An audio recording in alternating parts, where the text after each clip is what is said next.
UFC 303 betting and DraftKings show. We have 13 fights scheduled for this Saturday night. $200,000 to first place on DraftKings. I'm Jon Kelly. Let's hear the picks. And we're going to kick things off in the bantamweight division with Ricky Simón, a minus 230 favorite. The comeback on Vinicius Oliveira is plus 190. And you guys remember Lock Dog Oliveira because he's coming off basically the second best knockout of the entire year, second only to that Justin Gaethje Max Holloway knockout. But yeah, he landed that flying knee, and Oliveira, that's what he brings to the table. He's very explosive, very athletic. Most of his wins have come by knockout. He's a bit of a showman, fights with his hands down. We have a couple guys like that on this card, but he's a guy who also can be hit pretty clean too. He's been knocked out multiple times as well. I worry about the striking defense and the defensive grappling, particularly in this matchup, because that last fight we talked about, Sapai was able to take him down, control him for extended periods on the mat until he gassed out. And I think that's going to be the game plan here from a guy like Ricky Simón, who is just going to be the much better wrestler here. He averages over 4 takedowns per 15 minutes. He's a guy that is able to control some of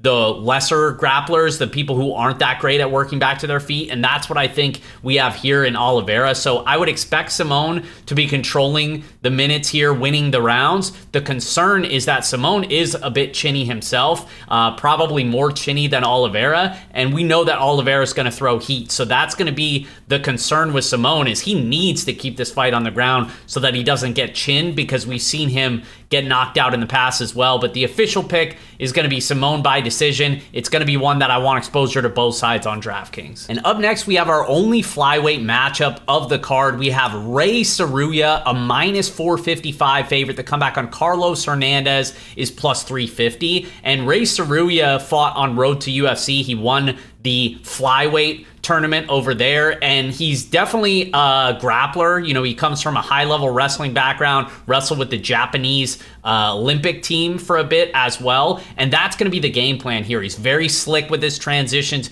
good entries, and good grappling once he gets to the mat. This is a big number to pay, but I think this is a pretty solid matchup for him, because Carlos Hernandez, we know, tends to struggle with those type of matchups. What does Carlos Hernandez like to do? He likes to keep the fight on the feet, defend takedowns, force guys to strike with him, and use his boxing. But the worry that I have with Hernandez is he doesn't have a ton of power to make guys pay, and he just doesn't really have all that good of defensive grappling. He has solid initial takedown defense, but once you can get him down, I think you can control him. And he's another one of those squirrely guys that tries to pop back up to their feet as fast as possible, which is great, but not when you're exposing your back, which he tends to do. And against somebody like Tsuruya, I think he's going to pay the price here. So we're going Tsuruya by submission. That's the official pick. And up next, we'll head over to the heavyweight division, where Martin Buday is a sizable favorite here at minus 258. The comeback on Andrei Arlovski is plus 210. And you guys know me, I'm literally just not a Buday guy. I think he should win this fight, but he's one of those guys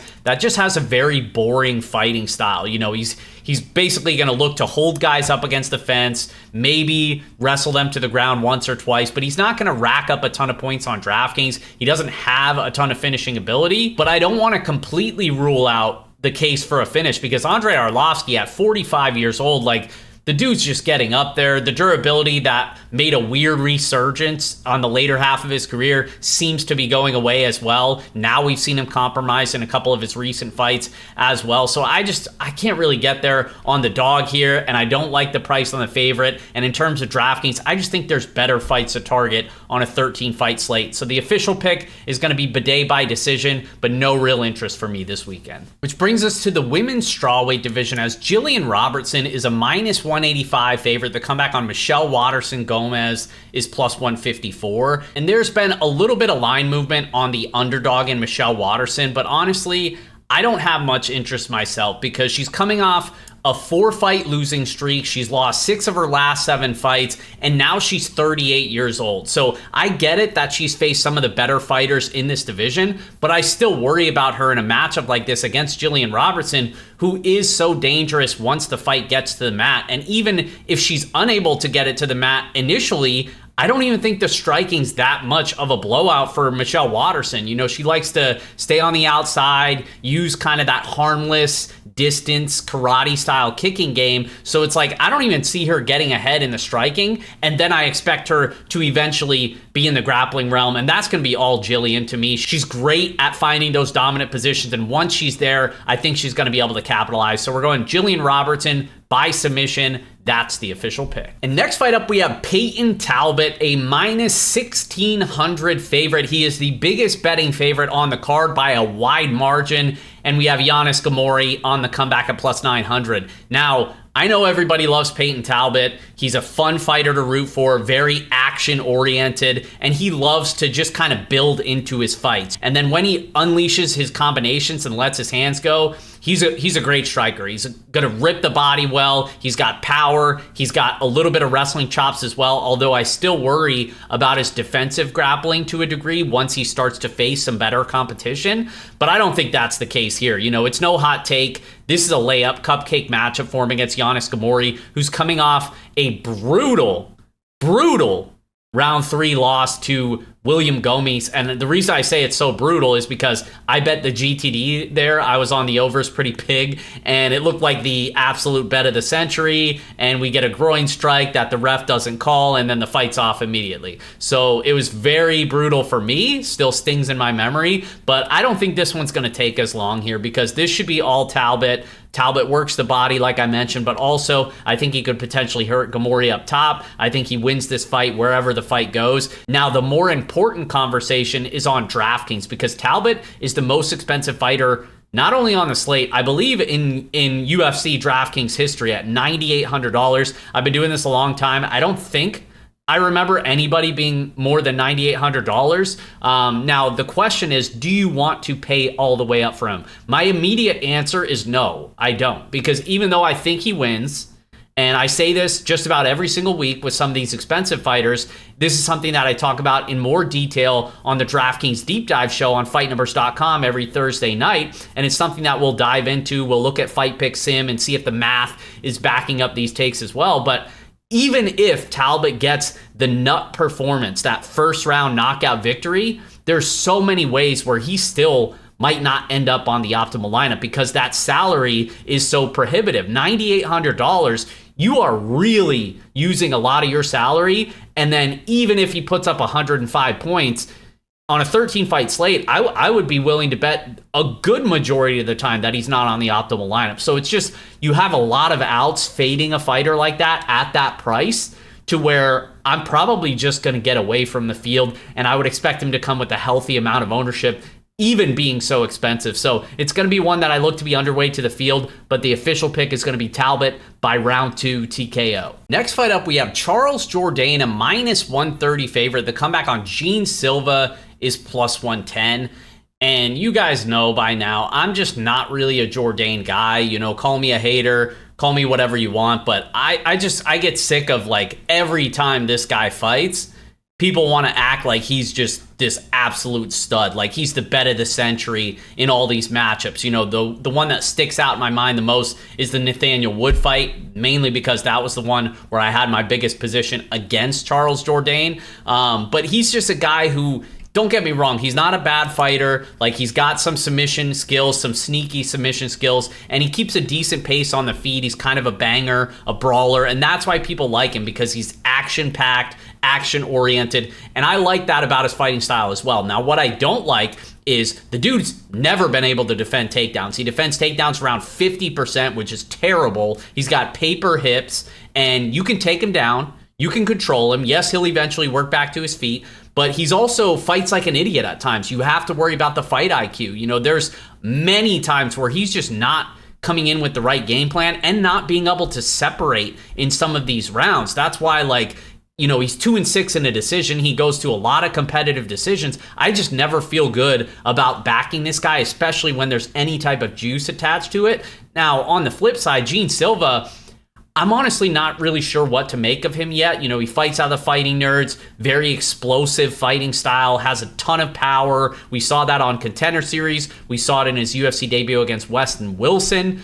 And I think he's going to be the more powerful striker of the two. When he lands, I think it'll be making much more it'll have much more of an effect than it does when Jourdain lands, and Jourdain's a guy that we've seen get dropped multiple times in the UFC. So that's one thing I'll say about Silva is, like, if the rounds are going to be competitive and, he hurts him or wobbles him or potentially drops him, that's going to be enough to swing rounds, in my opinion. Now, I would be liking Silva a lot more here if I thought, there could be a decent grappling edge. He can mix in some takedowns.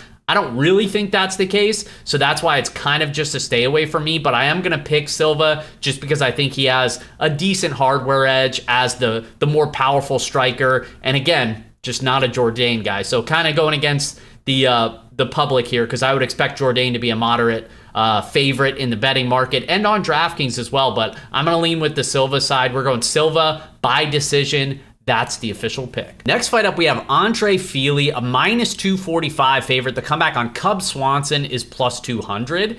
And I'm not advocating for a bet on Fili at this price, but I do think he probably gets his hand raised here. Fili is coming off a knockout in the first round against Dan Ige, so that part is a little bit concerning, but that's kind of always a concern with Fili, is his durability. He's been knocked out multiple times in his career, but if you're unable to knock him out, the dude's very well-rounded. He's a solid round winner as well. He can mix in the wrestling, averages over 2 takedowns per 15 minutes.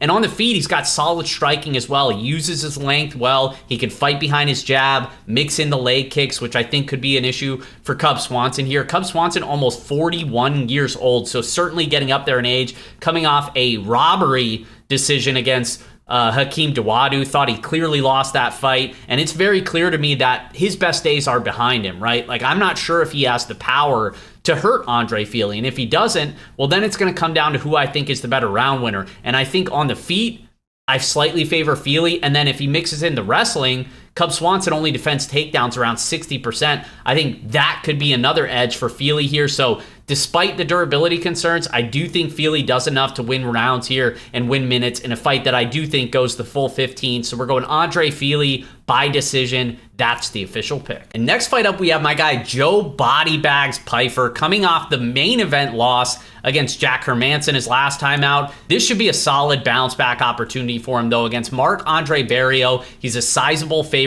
Pyfer minus 305. The comeback on Barriault is plus 245. But this is one where I just see Pyfer as having multiple advantages. Now, Pyfer's not a guy that's going to put a pace on guys. He's not going to put a ton of activity out there, but he makes his punches count with that big power. Most of his wins have come by knockout. But where I have more interest in Pyfer is if he goes to the grappling here, because I think that could be a pretty big edge. We've seen Marc-Andre Barriault really get, dominated in the grappling round by multiple fighters that have a decent ground game. And I think Pyfer has the wrestling advantage here. Barriault only defends at 67% in the UFC. And we know Pyfer's a solid grappler as well, even though he doesn't use it all that often.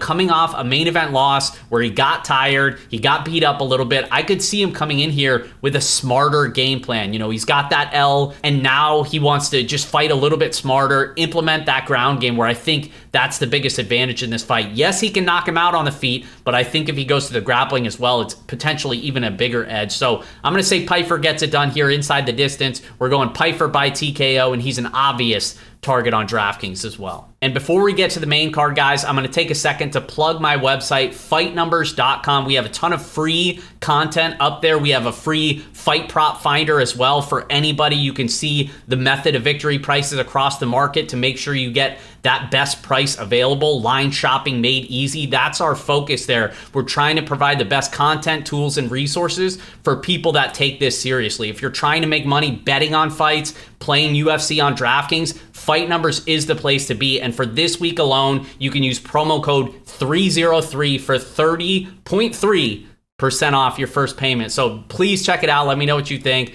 Fightnumbers.com. I'll link it in the description below. Now back to the fight. Next fight up, we have Ian Garry, a minus 142 favorite with Michael Venom Page on the comeback at plus 120.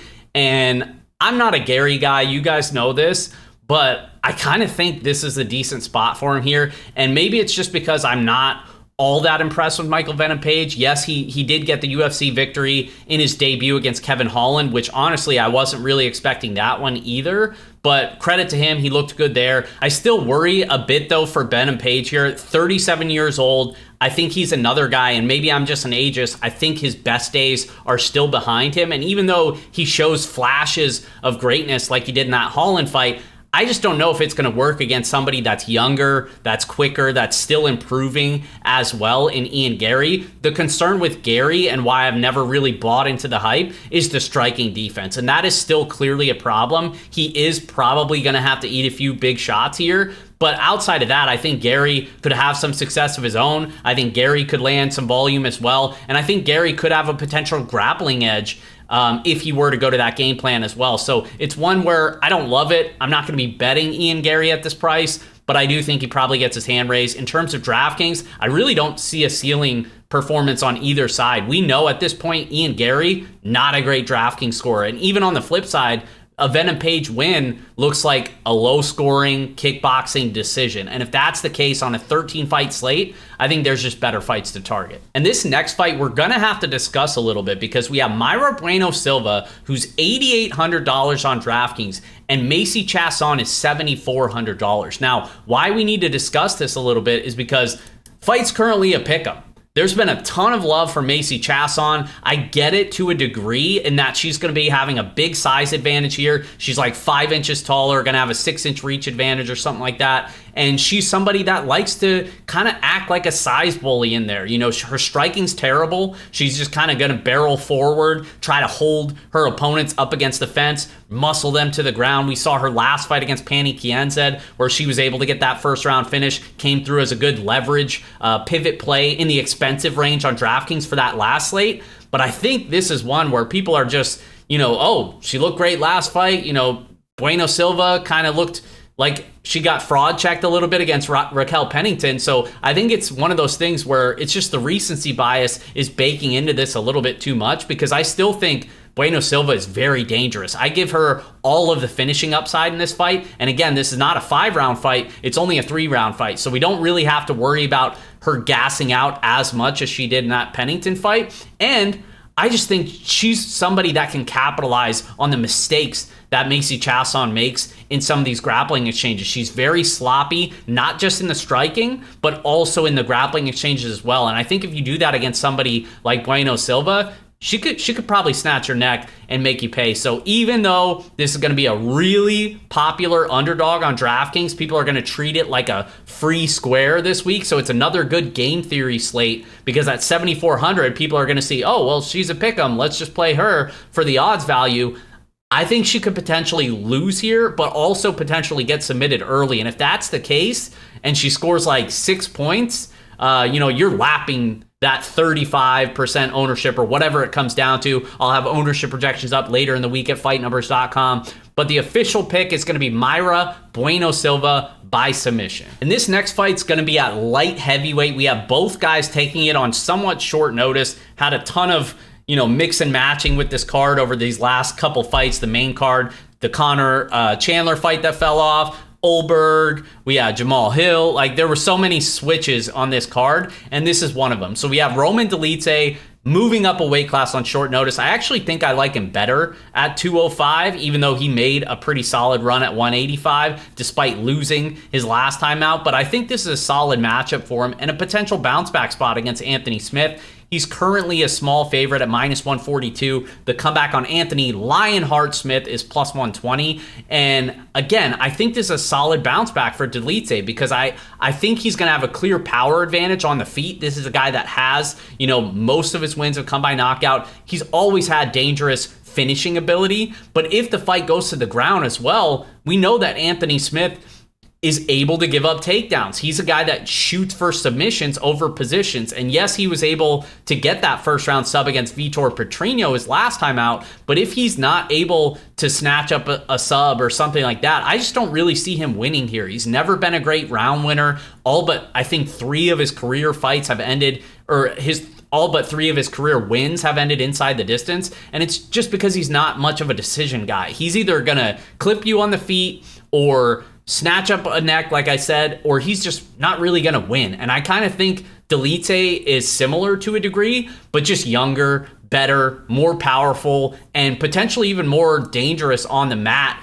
considering I expect him to be the one in dominant position. So I like the price here on Dolidze. I'm contemplating a bet on him. We'll see if I get there come Saturday, but he is going to be the play for me on DraftKings. I think he's got more finishing upside here. I don't mind the price. We're going Dolidze by TKO. That's the official pick. And up next, we have everybody's favorite matchup this week. We have Diego Lopez, another short notice fight. He's a small favorite now at -148. He takes on Brian Ortega at +124. And I know there's going to be a lot of people split on this fight. I think the majority of people are on the Diego Lopez side. Currently, no bet for me. I do love this fight for DraftKings, though. I'm probably just going to look to take the easy way out and just kind of hedge it and play both sides here. But I do think I slightly favor the Lopez side just because I think the likelihood that he can hurt Brian Ortega early in this fight is at least, there's a significant chance that happens. Not just because he's finished, 3 straight guys in the first round,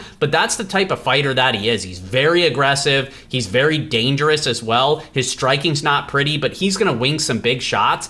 And Brian Ortega, yes, he's been able to improve his striking over the years, but defensively, he's still got tons of holes. Like, the dude's a punching bag on the feet. He's mostly improved his offensive boxing. Defensively, he gets hit a ton. He takes a ton of damage. And yes, he's fought better guys over the course of his career and recently, but I think that defense is still an issue for him. Now, when it comes to the grappling, I think both guys could potentially have some success here. We've seen Lopez in previous fights get held down and controlled. The Movsar Evloev fight, the Joe Anderson Brito fight. We also saw it to a degree on the regional scene as well years ago. But Brian Ortega is kind of similar. Not that he's being controlled a ton, but that he's not a great round winner, and some of his best wins, it's like these come from behind submission type wins, and that's kind of what Lopez is as well. And then if I think Lopez has more capability to win the striking because he has more upside to hurt Ortega, then I think I got to side with him in this fight. So I'm going to say Lopez by TKO. That's the official pick. But like I mentioned, it's going to be one that I get exposure to both sides on DraftKings. Which brings us to our main event, and this is going to be for the light heavyweight strap. We have Alex Pereira, a -142 favorite. The comeback on Ghemmouri Prochazka is +120.